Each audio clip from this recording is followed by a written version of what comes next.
හිරුනිකා නෝනා සර්ට මෙහෙම කරනවා දකිද්දි මට හිතාගන්න බැරි වුණා. මුල්ලකට වෙලාව මේව බලබල මම අඬපු වාරවල් අනන්තයි.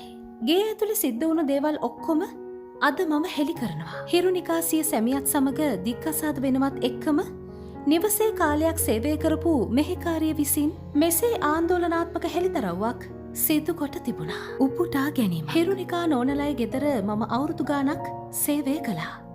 සමහරක් දැකපු දේවල් එක්ක මං කුස්සියේ මුල්ලකට වෙලා අඬපු වාර අනන්තයි. සර් සමහර වෙලාවට රැට කන්නේ රෑ එලිජාමේ සීතල වෙච්ච කෑම. රත් කරලා දෙන්න කියලා මටවත් කරදරයක් කරන්නේ නැහැ. ඒ තරම් රත්තරන් සර් කෙනෙක්. සමහර දවස්වලට කන්නෙම නැතුව නිදා ගන්නවා.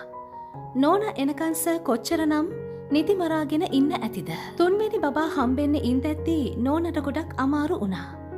නෝනට කන්න ආස හැම කෑමක්ම මහත්තයාගේ අතින්ම තමයි නෝනට හදලා දුන්නේ. ඒ වෙන මොකවත් නිසා නෙවෙයි. මහත්තයා හිරුනිකා නෝනට තිබුණු ආදරේ නිසා.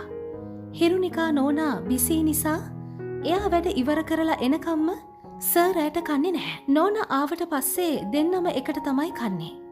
අර පුංචි දරුවෝ තුන්දෙනත් එහෙමයි. අම්මා එනකම්ම ඉන්නවා නිදා ගන්න. හිරුනිකා නෝනත් පණ ඇරලා හිටියේ. ඉතින් මෙච්චර ආදරයක් ඇස් දෙකෙන්ම දැකපු මට ඇත්තටම සමහරක් වෙලාවලට ඇස් වලින් කඳුළු එනවා. ඉතින් මම කුස්සියේ මුල්ලට ගිහිල්ලා ඒ වගේ ආදරයක් ලබන්න පින් කරලා තියෙන්න ඕන නේද කියලා අඬපු වාර අනන්තයි. ඉතින් නෝනගෙනුයි සර්ගෙනුයි මම වැඳලා ඉල්ලන්නේ අනේ බේබිලා තුන්දෙනා ගැන හිතලවත් මේ ගත්ත තීරණය වෙනස් කරන්න. උපුටා ගැනීම අවසන්.